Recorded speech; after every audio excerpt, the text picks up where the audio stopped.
Shalom, selamat pagi Bapak Ibu Saudara yang dikasihi Tuhan Yesus Kristus. Selamat kita berjumpa kembali dalam renungan pada pagi hari ini. Doa dan harapan saya saudara semua ada dalam keadaan yang baik, sehat, penuh sukacita, dan selalu berlimpah dengan berkat Tuhan. Sebelum kita mendengarkan kebenaran firman Tuhan, mari kita berdoa.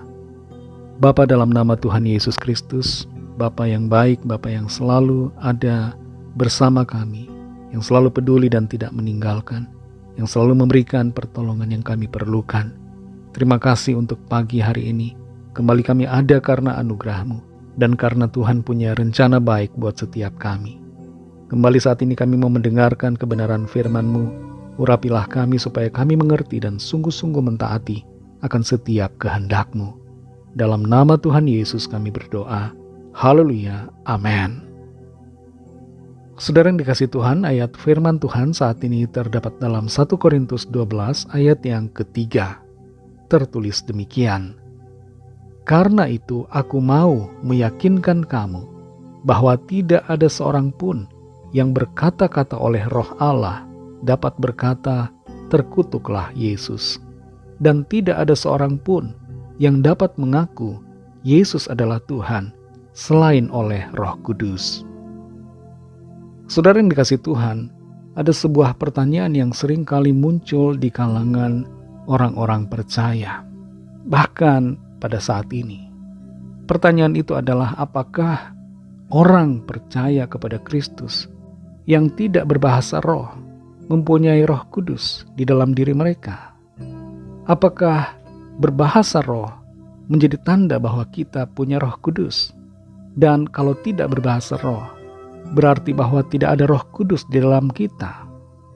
Pertanyaan seperti ini, saudara, bukan hanya muncul di kalangan kita di hari-hari sekarang ini, tapi juga muncul di era jemaat mula-mula. Dan itu sebabnya ayat ini berbicara tentang hal itu. Kita perhatikan 1 Korintus 12 ayat 3. Karena itu aku mau meyakinkan kamu bahwa tidak ada seorang pun yang berkata-kata oleh Roh Allah dapat berkata, terkutuklah Yesus.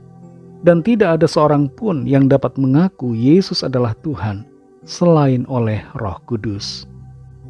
Ada satu kebenaran penting yang berkaitan dengan kehidupan kita sebagai anak-anak Tuhan, bahwa pengakuan Yesus adalah Tuhan bukan sekedar terjadi oleh karena kehendak kita, tapi itu adalah karya Roh Kudus di dalam hati kita.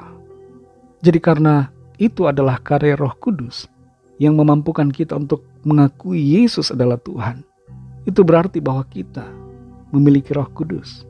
Ada Roh Kudus, ada Roh Allah, Roh Tuhan di dalam saudara dan saya yang menjadi orang-orang percaya kepadanya. Roh Kudus hadir dalam tindakan yang mendasar dari iman kita, yaitu mengakui Yesus Kristus sebagai Tuhan. Dan ini berarti kalau kita percaya kepada Kristus, itu bukan karena kita lebih baik, tapi karena Roh Kudus tinggal di dalam kita dan bekerja dalam hati kita. Jadi dengan demikian, saudara, kita semua, sekalipun ada di antara kita yang tidak memiliki karunia bahasa roh, kita semua punya Roh Kudus. Saudara dan saya memiliki Roh Kudus. Jangan biarkan ada orang yang membuat kita down, kehilangan semangat, mengatakan bahwa kita tidak punya Roh Kudus. Karena sesungguhnya kita semua yang percaya pada Kristus sekali lagi memiliki Roh Kudus di dalam kita. Iman kita kepada Kristus adalah hasil karya Roh Kudus, bukan hasil usaha kita sendiri. Dan fakta kebenaran ini hendaknya membuat kita sadar, tidak sombong, tapi kita rendah hati. Kita percaya kepada Kristus karena Roh Kudus yang telah menjamah dan memampukan kita. Kehadiran Roh Kudus adalah unsur utama dari kehidupan kita sebagai orang percaya. Roh Kudus membimbing kita. Roh Kudus menumbuhkan iman kita. Roh Kudus menghibur, menguatkan, menginsafkan kita akan dosa, dan menjadikan kita serupa dengan Kristus dari hari ke hari, sampai pada akhir zaman, sampai ketika kita berjumpa muka dengan Tuhan, kita disempurnakan oleh kuasa dan karya Roh Kudus. Roh Kudus tidak lain adalah Allah sendiri, sebab Allah itu adalah Roh. Dan Roh Kudus itu satu dengan Bapa, satu dengan Anak, satu dengan Kristus. Tuhan Yesus katakan, "Aku menyertai kamu senantiasa sampai akhir zaman." Dan Roh Kudus menjadi wujud dari penyertaan Tuhan itu. Roh Kudus adalah pribadi Tuhan sendiri. Saudara yang dikasihi Tuhan, kalau selama ini saudara ada yang bingung, merasa kecewa, dan merasa bertanya-tanya, apakah saya punya Roh Kudus dalam saya? Saudari-saudara, bahwa di dalam saudara yang percaya kepada Kristus ada Roh Kudus. Mari terus hidup dalam iman dan penuh sukacita, karena Tuhan tinggal di dalam kita. Ada Roh Kudus di dalam saudara dan saya yang memampukan dan memimpin kita. Kita adalah milik Tuhan karena Roh-Nya ada di dalam kita. Mari kita berdoa. Terima kasih Tuhan Yesus karena firman-Mu yang sudah kami dengar. Firman-Mu ya Bapa yang memberikan kami kekuatan, yang meluruskan pengertian kami. Yang selama ini kami merasa bingung dan bimbang, apakah kami punya Roh Kudus? Kami bersyukur untuk firman-Mu yang telah menjawabnya, memberikan kami keyakinan bahwa ada Roh-Mu di dalam kami. Roh Kudus-Mu tinggal di dalam kami. Dan itu berarti bahwa Engkau ada di dalam kami ya Tuhan, dan kami adalah milik-Mu. Terima kasih untuk firman-Mu. Berkati kami di sepanjang hari ini, dalam segala tugas aktivitas kami. Pimpin sertai kami Tuhan, agar kami selalu menyenangkan hati Tuhan, dan kehidupan kami menjadi berkat kesaksian. Kembali kami berdoa bagi yang sakit, yang lemah, yang putus asa, yang sedang dalam persoalan.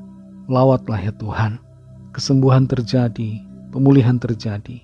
Tuhan berikan semangat baru, ada penghiburan, ada kekuatan, ada kelepasan, dan pertolongan ajaib, mujizat-Mu yang heran Tuhan nyatakan. Kami bersyukur untuk jawaban doa, bersyukur untuk pertolongan dan mujizat Tuhan. Kami serahkan semua ke dalam tangan kasih-Mu. Dalam nama-Mu yang kudus, nama Tuhan Yesus Kristus, kami sudah berdoa dan mengucap syukur. Haleluya. Mari sama-sama kita berdoa, doa Bapa kami.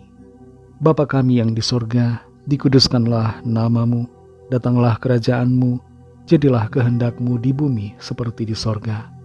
Berikanlah kami pada hari ini makanan kami yang secukupnya, dan ampunilah kami akan kesalahan kami, seperti kami juga mengampuni orang yang bersalah kepada kami. Dan janganlah membawa kami ke dalam pencobaan, tetapi lepaskanlah kami daripada yang jahat, karena Engkaulah yang punya kerajaan, dan kuasa dan kemuliaan, sampai selama-lamanya. Amin. Terimalah berkat Tuhan. Tuhan memberkati engkau dan melindungi engkau. Tuhan menyinari engkau dengan wajah-Nya dan memberikan kasih karunia. Tuhan menghadapkan wajah-Nya kepadamu dan memberikan damai sejahtera. Berkat dan anugerah Allah Bapa, kasih karunia dari Tuhan Yesus Kristus, dalam persekutuan dengan Roh Kudus, menyertai kita semua, sekarang ini dan sampai Maranatha Tuhan Yesus datang kembali, dan bahkan sampai selama-lamanya. Dalam berkat nama Tuhan Yesus Kristus, haleluya, amin. Puji Tuhan, saudara yang dikasihi Tuhan, saya percaya firman Tuhan menjadi berkat dan kekuatan buat saudara semua. Dan Roh Kudus akan menolong saudara untuk lebih lagi memahami kebenaran firman Tuhan dan hidup selalu dalam kemenangan. Tuhan Yesus memberkati saudara semua. Selamat beraktivitas dan sampai jumpa dalam renungan yang berikutnya. Haleluya.